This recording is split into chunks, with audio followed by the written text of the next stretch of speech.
नमस्कार दोस्तों, मैं आपका अपना कोच कुंवर सुनील सिंह। मैं आज आपको एथलेटिक्स का एक रूल है जिसके बारे में हर एक खिलाड़ी को अच्छे से पता होना चाहिए। वो रूल है न्यूटन का थर्ड लॉ। न्यूटन का थर्ड लॉ क्या बोलता है कि एक्शन रिएक्शन, क्रिया प्रतिक्रिया। और जो ये न्यूटन का थर्ड लॉ है ये एथलेटिक्स में 90% इवेंट्स के अंदर मेजर रोल प्ले करता है। तो इसलिए इस रूल को समझना बहुत ही जरूरी है। ये रूल कैसे काम करता है, अगर हम किसी काम को करते हैं तो क्रिया को करते हैं तो उसके प्रति कोई ना कोई क्रिया होती है। जैसे हरियाणवी में बोलते हैं, अगर हम किसी को धक्का मारेंगे तो वो भी हमको धक्का मारेगा। ये रूल रनिंग में कहाँ अप्लाई होता है? रनिंग में अगर हम धरती को पीछे की तरफ धकेलते हैं तो धरती हमें आगे की तरफ धकेलती है। अगर हम जेवलिंग में पीछे से दौड़ कर आ रहे हैं और ब्लॉक करके और ऊपर की तरफ अपनी स्पीड को शिफ्ट करते हैं तो धरती हमें आगे की तरफ धकेलती है। और जितना भी हमारे स्पीड होती है हाथ में वो सारी हमारी शिफ्ट हो जाती है इम्प्लीमेंट मतलब कि जेवलिंग के अंदर। यही रूल पोल वॉल्ट में भी अप्लाई होता है। जितना फोर्स हम धरती पे लगाते हैं वो धरती हमें ऊपर की तरफ धकेलती है। फिर जितना फोर्स हम पोल को बेंड करने में पीछे की तरफ लगाते हैं पोल हमें आगे की तरफ धकेलता है। यह है न्यूटन का थर्ड लॉ दोस्तों। ऐसे ही जैसे हाई जंप में हम जितना फोर्स ग्राउंड को नीचे धकेलने लगाएंगे ग्राउंड हमें ऊपर की तरफ धकेलने में, हमें वर्टिकल हाइट को रेज करने में हमारी हेल्प करता है। वैसे ही जैसे हम शॉर्ट पुट में जैसे हम रोटेशनल स्पीड के साथ ब्लॉक करते हैं वैसे ही हमारी धरती पुश देती है, धरती से पुश लेकर के और हम इम्प्लीमेंट के अंदर पावर को शिफ्ट कर देते हैं। तो ये न्यूटन का थर्ड लॉ जो है दोस्तों हर एक इवेंट के अंदर कहीं ना कहीं कैसे ना कैसे एक मेजर रोल प्ले करता है। लॉन्ग जंप में भी एक मेजर रोल प्ले करता है। हम जैसे ही ग्राउंड को फोर्स करते हैं ग्राउंड हमें ऊपर की तरफ फोर्स करता है।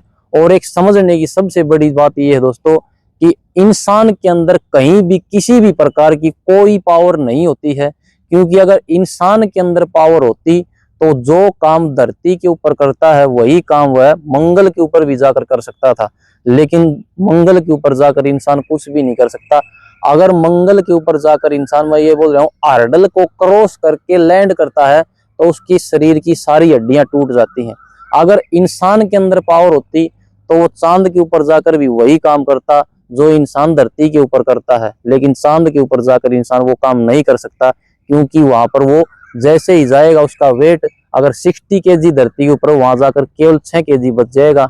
वहां जाकर वो कुछ भी काम नहीं करेगा। थोड़ा सा अगर वो पुश लेकर धरती को छोड़ने की कोशिश करेगा तो वहां पर वो उड़ना शुरू हो जाएगा। तो मेरा कहने का मतलब ये, इंसान में कोई पावर नहीं होती, सिर्फ धरती में पावर होती है। धरती से जिस इंसान को पावर लेना आ जाएगा वह अच्छा खिलाड़ी बन जाएगा। जो ग्रेविटी होती है वही इंसान से सब कुछ करवाती है। तो ग्रेविटी ही, न्यूटन का थर्ड लॉ जो हो, ग्रेविटी के इर्द गिर्द ही कहीं ना कहीं घूमता है। तो न्यूटन के थर्ड लॉ को कहीं ना कहीं हमें सीखना और समझना बहुत जरूरी है। तो न्यूटन का थर्ड लॉ जो है क्रिया प्रतिक्रिया हर एक इवेंट में कहीं ना कहीं मेजर रोल प्ले करता ही करता है दोस्तों। धरती ही हमें पावर देती है, धरती ही हमें इवेंट में सक्षम बनाती है, धरती ही हमें जिताती है। मसल्स के अंदर जो जिसको हम पावर बोलते हैं वो मसल्स की पावर का सिर्फ इतना रोल होता है जितना हम ग्राउंड के ऊपर फोर्स लगाते हैं उस फोर्स को मसल्स सहन कर सके और अच्छे से आगे काम करते रहे और फटीग न हो। सिर्फ उस फोर्स को सहन करने के लिए ही हमें मसल्स को ट्रेंड करना होता है। और पावर का इंसान के अंदर किसी प्रकार का कोई काम नहीं होता। पावर होती है धरती के अंदर। धरती से जो पावर लेना सीख जाएगा वो इंसान खिलाड़ी बन जाएगा।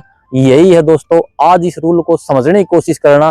वो टाइम नहीं है कि बिना समझे हम किसी भी काम को किसी भी तरह कर रहे हैं, नहीं, उसका कोई फायदा नहीं हुआ। हर चीज को समझ समझ के करने से इंसान जल्दी खिलाड़ी बनता है। अगर किसी को अच्छे से किसी रूल को हम समझ जाते हैं तो उस काम को हम इंटरेस्ट के साथ कर सकते हैं और समझ के कर सकते हैं। तो धन्यवाद दोस्तों, यही है आज का। अगर वीडियो अच्छी लगी हो तो वीडियो को शेयर करें, चैनल को सब्सक्राइब करें। आपका बहुत बहुत धन्यवाद वीडियो में यहाँ तक बने रहने के लिए। धन्यवाद।